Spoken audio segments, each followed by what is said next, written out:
오늘 말씀의 제목은요, 어린 아이 같은 삶입니다. 오늘은 9월 두 번째 주일입니다. 생명 보듬 주일로 정해서 지키고 있습니다.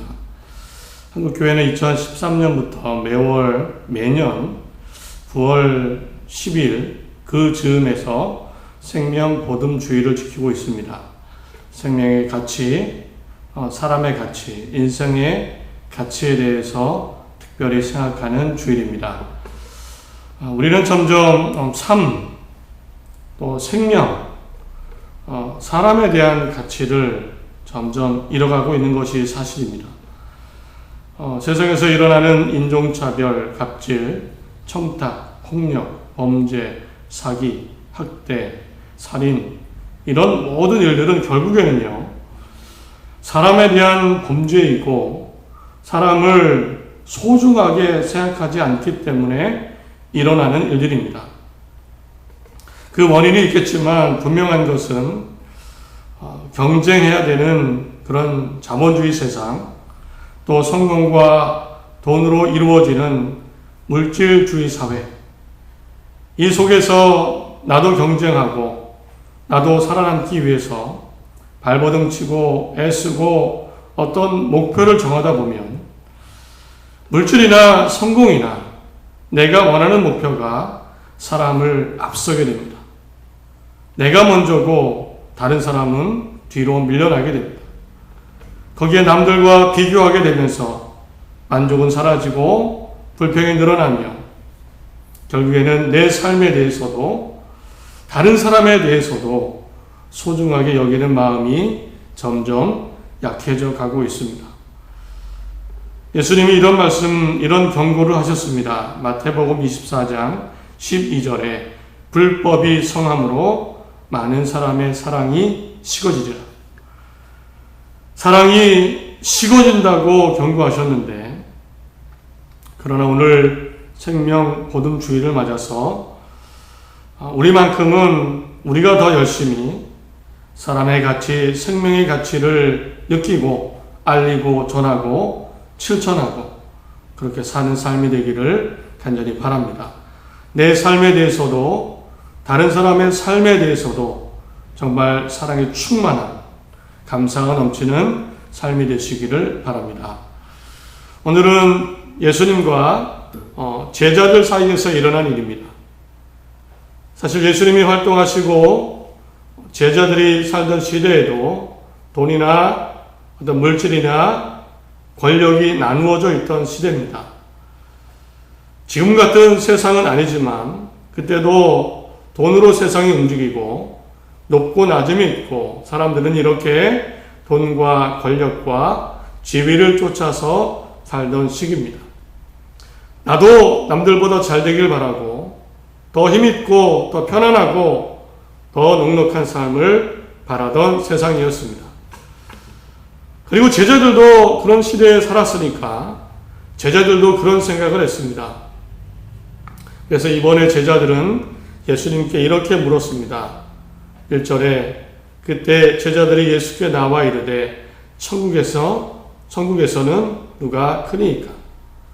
예수님, 하나님 나라에서는, 천국에서는 누가 가장 큰 사람입니까? 누가 가장 위대한 사람이 될 수 있습니까? 제자들도 남들보다 내가 더 잘 되고 싶은 마음, 더 성공하고 더 높은 자리에 가고 싶은 그런 마음이 있었던 겁니다.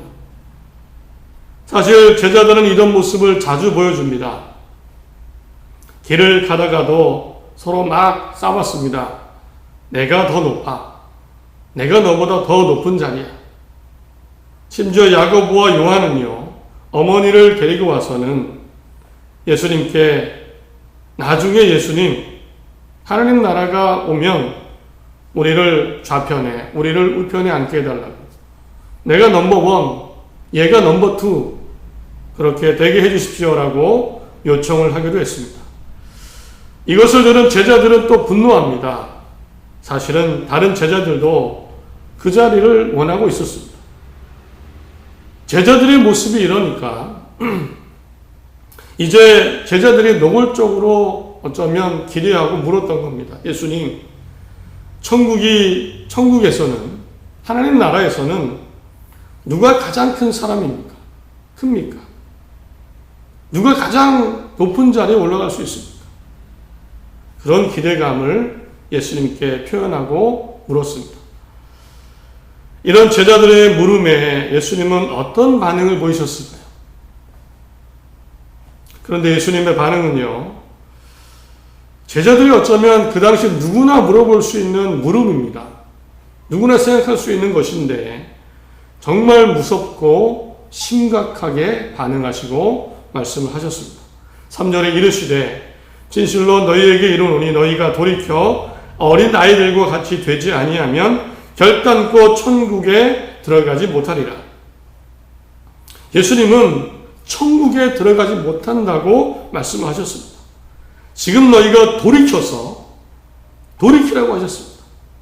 그 생각 없애고 어린아이같이 되지 않으면 결단코 천국에 들어가지 못한다. 너희가 그 상태로 계속하면, 그 상태가 바뀌지 않으면 정말 결단코 천국에 들어가지 못한다. 이런 말씀을 하셨습니다. 제자들의 입장에서는 이 예수님의 말씀이 너무나 심했을 겁니다. 얼핏 생각해봐도 높은 자리에 앉고 싶은 생각이 뭐 그렇게 잘못된 생각입니까? 그런 사회인데 나도 그 자리에 가고 싶다는 생각이 뭐 그리 잘못입니까? 살인을 했습니까? 남의 것을 훔쳤습니까? 지금 우리는 직업도 포기하고 예수님을 따르고 어쩌면 희생하고 그렇게 살고 있는데 나중에 천국에서 높은 자리 가고 싶은 게 뭐 그렇게 잘못된 겁니까? 나는 다른 사람들보다 더 희생하고 더 고생하고 설사 좀 잘못된 생각이라도 이런 수고와 희생에 비하면 좀 물어볼 수 있지 않습니까? 기대할 수 있지 않습니까?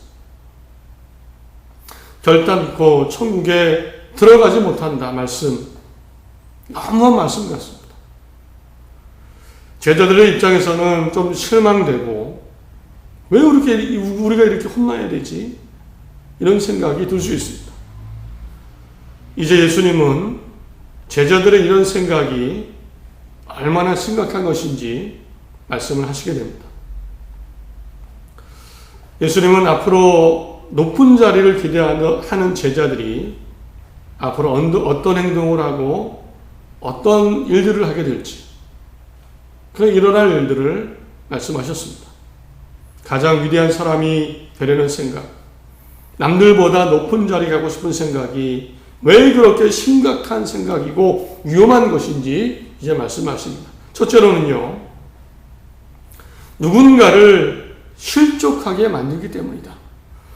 6절부터 읽어드립니다. 누구든지 나를 믿는 이 작은 자 중 하나를 실족하게 하면 차라리 연자 맷돌이 그 목에 달려서 깊은 바다에 빠뜨려지는 것이 나으니라. 실족하게 하는 일들이 있음으로 말미암아 세상에 화가 있도다. 실족하게 하는 일이 없을 수는 없으나 실족하게 하는 그 사람에게는 화가 있도다. 이 실족하게 한다 라는 말씀을 먼저 하십니다. 이 실족하게 한다는 것은 여러 가지로 번역이 되어 있는데요. 죄 짓게 하다, 걸려 넘어지게 하다. 이렇게 해석을 했습니다. 번역을 했습니다. 그런데 원어와 이 상황과 문맥상으로 보니까 실족하게 하다 이것은 걸려 넘어지게 하다라는 뜻이 가장 적절합니다. 누군가를 걸려 넘어지게 하는 겁니다. 걸려 넘어지게 하는 방해물이 되는 겁니다. 제자들이 가장 높은 자리를 원하게 된다면 예수님의 말씀은 결국 너희들이 누군가를 걸려 넘어지게 만들 것이다. 당연합니다. 내가 그 자리에 가야 되기 때문에. 누군가에게 방해를 하고 내가 방해물이 됩니다. 내 목적은 그 자리이기 때문에 그 자리를 내가 차지해야 되기 때문에 다른 사람을 걸려 넘어지게 하고 다른 사람에게 방해물이 되고 다른 사람의 앞길을 막고 그런 행동을 하게 된다는 겁니다. 실제 제자 중에 가룟 유다 있습니다. 유다는 자기만의 목적이 있었습니다. 돈이 되었든 뭐가 되었든. 이 목적을 위해서 어떻게 합니까? 대제사장들과 약속을 하고 암호를 짜서 예수님을 팔아넘길 계획을 세우고 실제로 그렇게 예수님을 팔아넘깁니다. 내가 높아지려고 하니까 예수님이 망가지는 것 신경 안 씁니다. 예수님이 잡혀가서 어떤 일을 당하든 내가 목표가 있고 내가 원하는 것이 있기 때문에 가룟 유다는 예수님이 잡히던 어려운 일을 당하든 예수님은 신경 쓰지 않습니다. 내가 그 자리를 원하면 누군가를 실족하게 할 것이다. 걸려 넘어지게 하고 내가 그 사람의 앞길을 막게 될 것이다. 또 내가 높은 자리, 너희 제자들이 높은 자리를 원하게 되면 누군가를 업신여기게 될 것이다 라고 말씀하셨습니다. 10절에 삼가 이 작은 자 중에 하나라도 업신여기지 말라. 너희에게 말하노니 그들의 천사들이 하늘에서 하늘에 계신 내 아버지의 얼굴을 항상 배우느니라. 나를 위해서 내가 그 자리에 올라가고 목표를 이루기 위해서는 다른 사람을 업신여기게 될 것이다.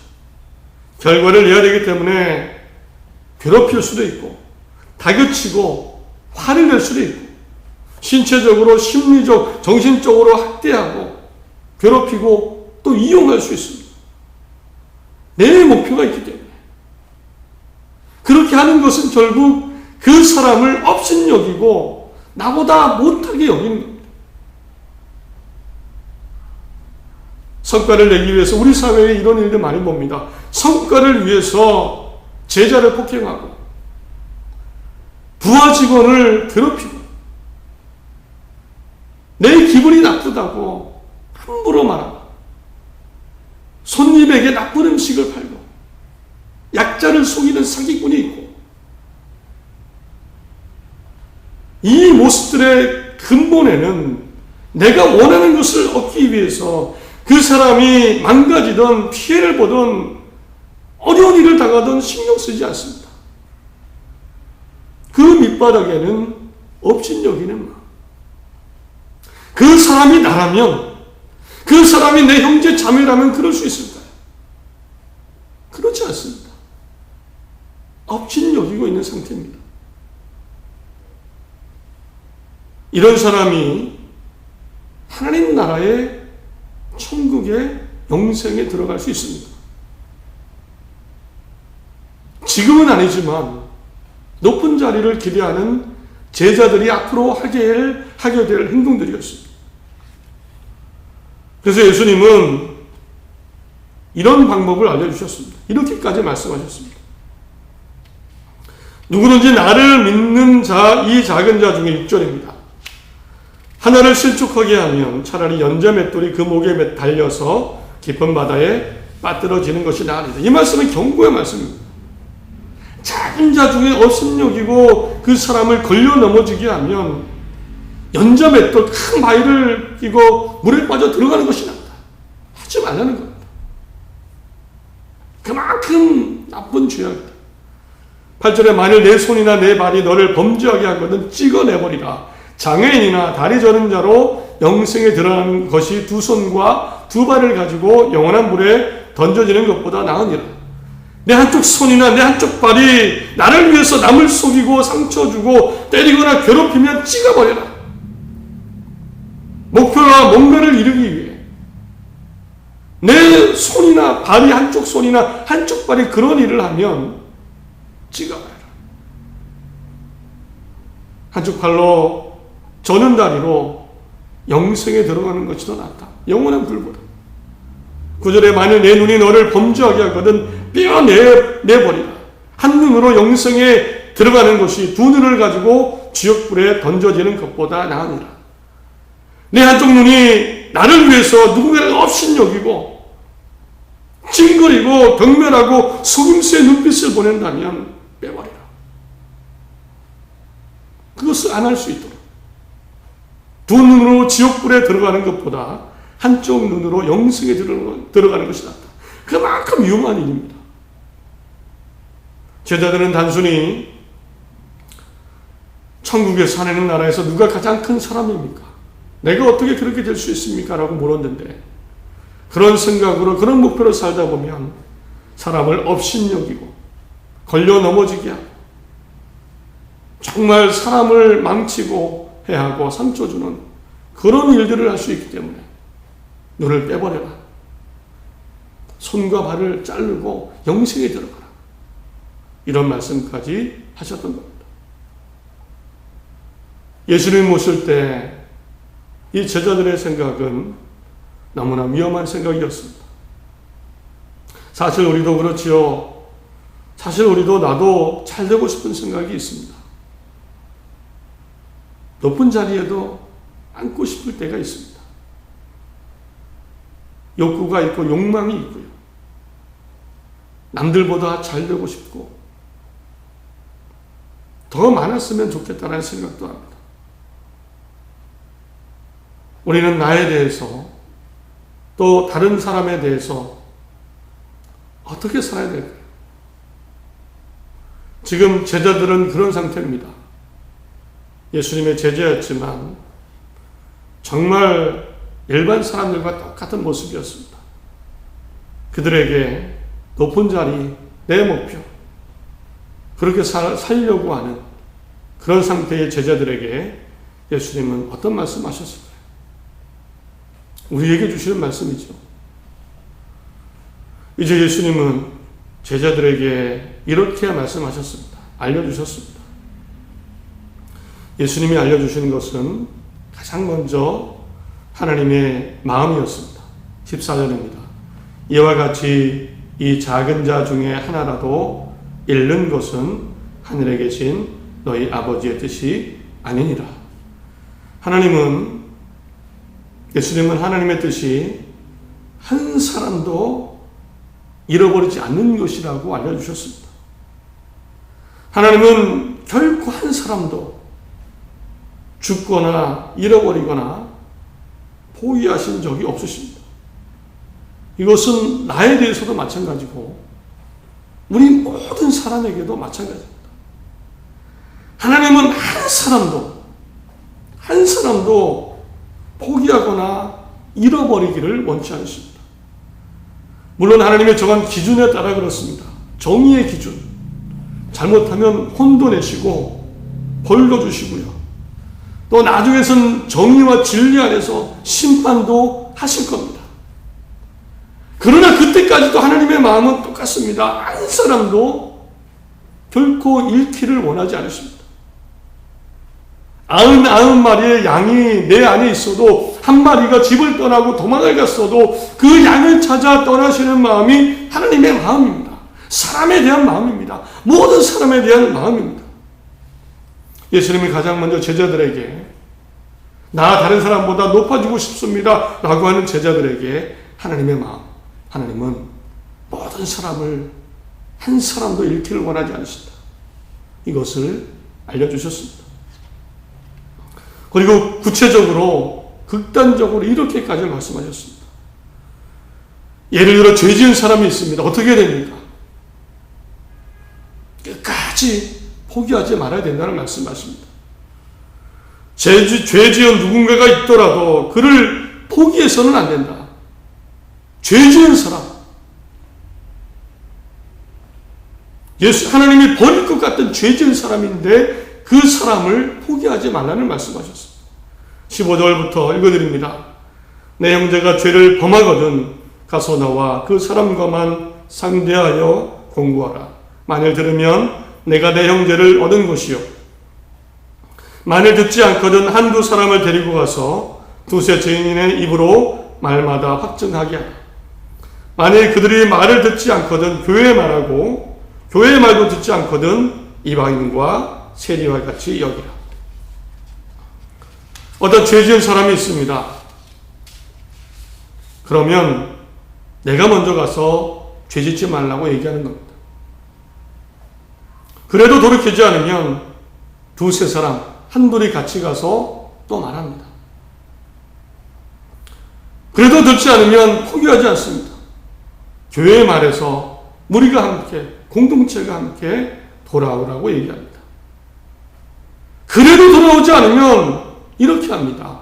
이방인과 세리같이 여기라. 사실 이방인과 세리같이 여기라 포기하라는 말씀같이 들리는데 그렇지 않습니다. 전혀 그렇지 않습니다. 예수님이 이방인을 만나셨고 세리들과 식사하셨습니다. 어쩌면 죄인인데요. 이 말씀은요, 이방인 죄인처럼 여기고 그가 돌아오기를, 구원받기를 바라는 마음으로 가장 낮은 자의 시선으로 그를 바라보며 구원을 위해 애쓰라는 말입니다. 절대 포기하라는 말씀이 아닙니다.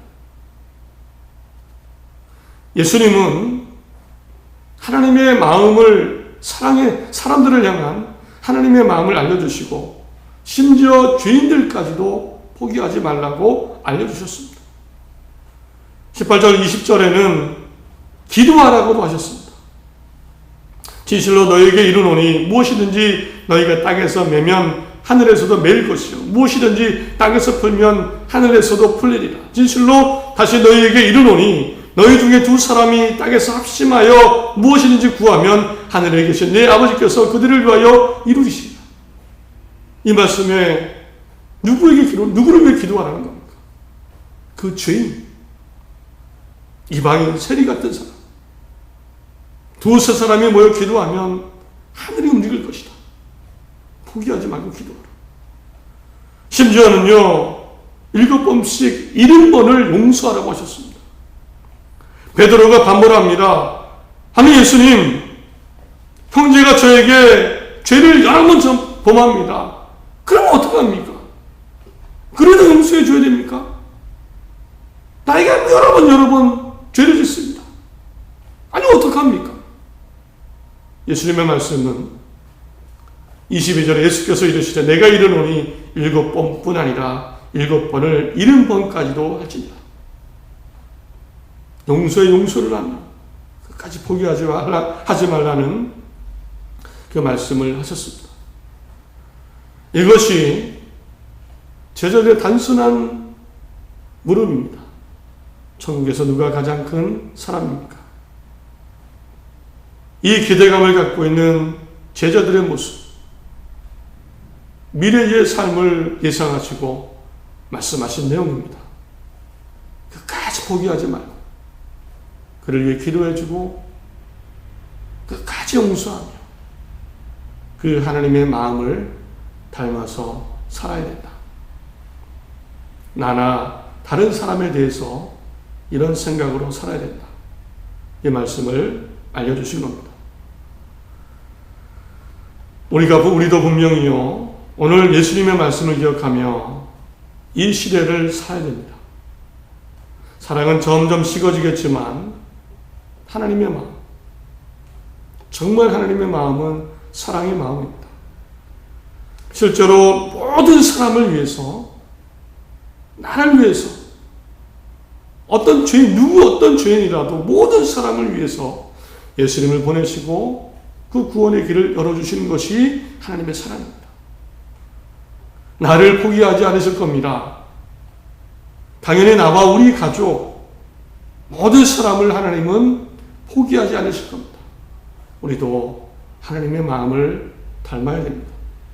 하나님의 마음을 닮아서 사랑하고 도와주고 용서하고 위해서 기도하고, 하나님의 마음처럼 완벽하진 않지만 내 인생, 내 생명에 대한 소중함을 갖고, 다른 사람도 마찬가지로 그 인생, 그 생명에 대한 소중함을 갖고 용서하고 기도하고 포기하지 않고 살아나가야 됩니다.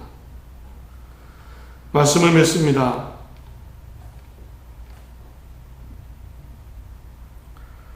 사람을 대할 때, 세상을 살아갈 때 어린아이 같은 모습, 마음이기를 소원합니다. 3절 4절에 이르시되 진실로 너희에게 이르노니 너희가 돌이켜 어린아이들과 같이 되지 아니하면 결단코 천국에 들어가지 못하리라. 그러므로 누구든지 이 어린아이와 같이 자기를 낮추는 사람이 천국에서 큰 자니라. 아주 어린아이는 자리싸움을 안 합니다. 내가 더 높아, 내가 더 좋은 자리 생각하지 않습니다. 사람을 만나면 누구나 친구가 되고, 내가 좋은 옷을 입었던 어떤 곳에 살던 아침에 눈을 뜨면 방긋방긋 웃으며 살아갑니다. 이것이 어린아이의 마음입니다. 내가 눈을 뜨는 것에 좋아하고 사람을 만나면 웃어주고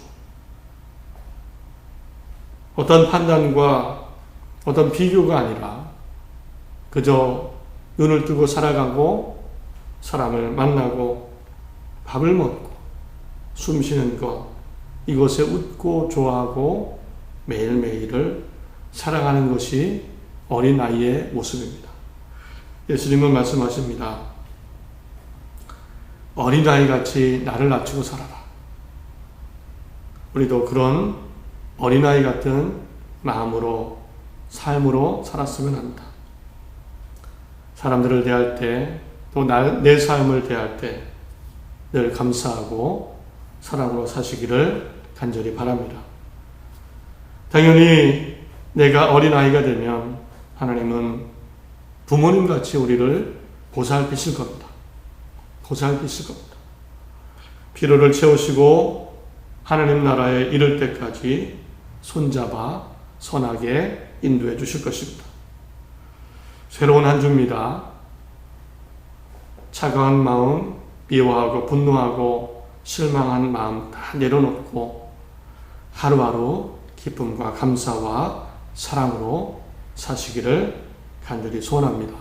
혹 힘들고 어려운 일이 있다면 부모님 같은 우리 하나님을 의지하고 기도하며 이겨내시고 담대히 나아가시기를 간절히 소원합니다. 하나님이 함께 하시는 한 주가 될 줄 믿습니다.